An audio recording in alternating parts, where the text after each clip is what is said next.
Welcome back, everyone. We are here at GEF Live at the GEF Assembly in Viet Nam, and you're connected on the Connect for Climate Facebook page. This is the final day, and this is our final interview in a series that we've been having. And I could not have a better person to have this final conversation with. This is someone I'm very excited to talk to, Dr. Thomas Lovejoy. He has coined the term biodiversity. He has developed the idea of a debt for nature swap and is widely known as the Godfather for biodiversity. So thank you so much for being with us today. Well, great to be here. So I'm sure there are many people online who are excited about having your voice contribute to this series that we've been having. And many of them may already be in love with conservation, be very vested. But to those that we have not converted yet, I want to ask the question, why biodiversity? Why should we care when there's so many other development challenges out there? And what's the role of biodiversity in addressing the climate agenda and the issues that we're facing? So the simple answer is, of course, we're biological. So we can't exist independent of other biological resources. And so that's, our daily food, our shelter, our clothing, all kinds of things come from that. But then a lot of things we don't think about. Where does our medicine come from? How does nature sort of modify the climate and keep, things at a habitable temperature? And that's just scratching the surface. And in fact, because we're still exploring biological diversity, there are just an unbelievable number of benefits that we will uncover in the course of exploring the wonders of life on Earth. And you are a biologist, so you first encountered the Amazon when you were a graduate student at Yale, right? That's right. And how has that changed over the years? I'm assuming you've gone back to the rainforest, and the conversations then are different than the ones now, and I'm sure the drivers can potentially be different as the ones now. So what's your perspective? Yeah, so I'm always on my way to the Amazon, right? I'll be there in another 10 days. Oh, wow. So when I first went, it was 97% intact, and it was the world's biggest wilderness and a biologist's dream. Right? And most people are more aware of deforestation and destruction of the Amazon than they know about the good side of the agenda. And more than half of the Amazon is under some form of protection that nobody would have ever dared dream possible. But because the Amazon makes half of its own rainfall, there comes a point where too much deforestation could actually cause it to dry out, a tipping point. And that's not too far away. So I and the most famous climate scientist of South America, Carlos Nobre, have sent out a warning about that. The good news is you can actually do reforestation and build back a margin of safety. Yeah. So it's like many of these environmental problems, if you actually face them and grapple with them and are imaginative, you can solve them before they bite you. And that is an incredible amount of destruction and changes in that time, but we do want to focus on solutions. So restoration, ecological restoration, has really rose up in I think, the conversation. We're seeing new political commitments around it, a lot of new hectares that are committed to, but we're not necessarily there when it comes to action.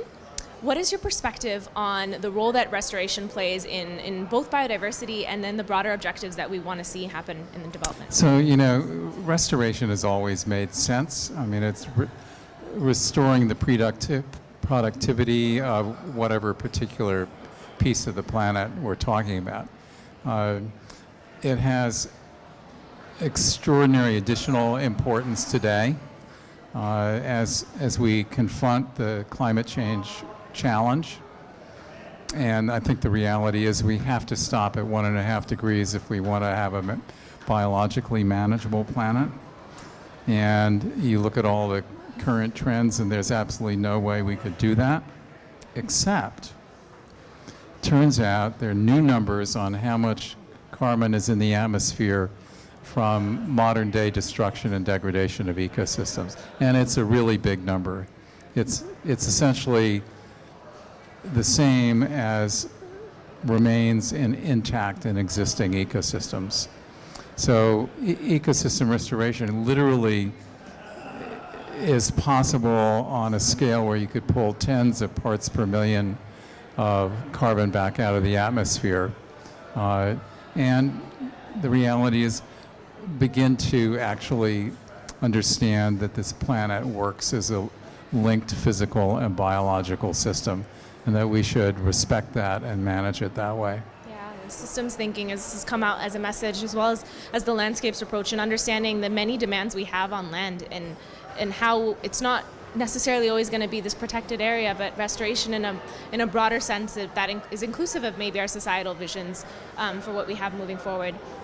Do you feel like we are getting close to entering the age of restoration that you want to see? I think literally we are at the threshold of the age of restoration, and that there's going to be a moment within just the next couple years where that begins to take hold. And one of the things I really like about that, other than solving this terrible climate challenge, is that once people begin to understand the planet just doesn't work as a physical system, but it's also got this linked biological part, it will actually alter people's perception of where we fit in nature, and that we actually need nature, and we should embrace it, enjoy it, exult in it, and live in harmony with it.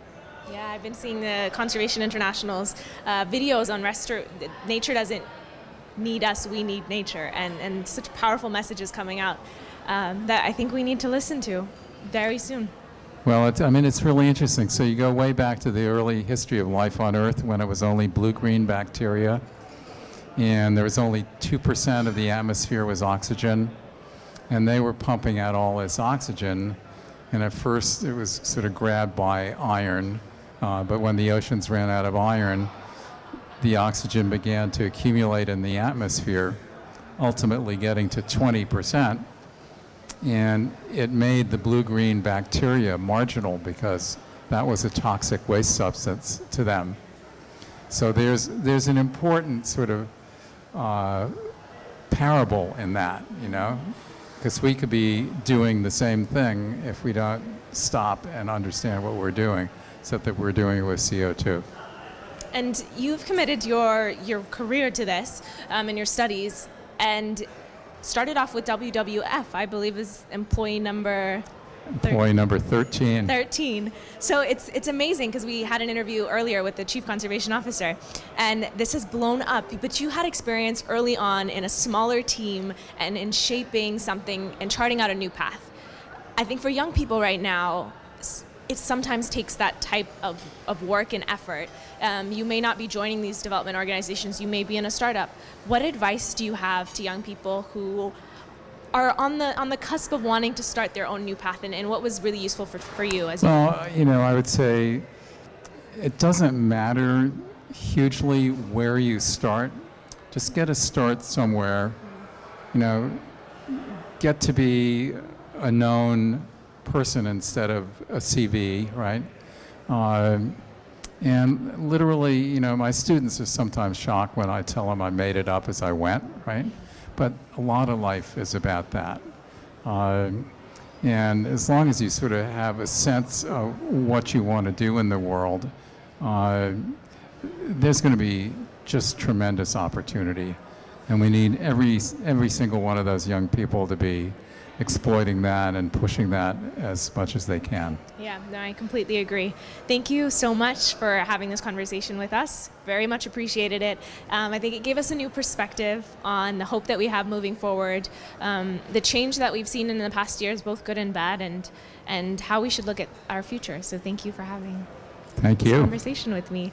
And thank you everyone for watching for the past 3 days. We've had a great time sharing information with you on the Connect for Climate Facebook page here at GEF Live. We hope to see you soon. Great.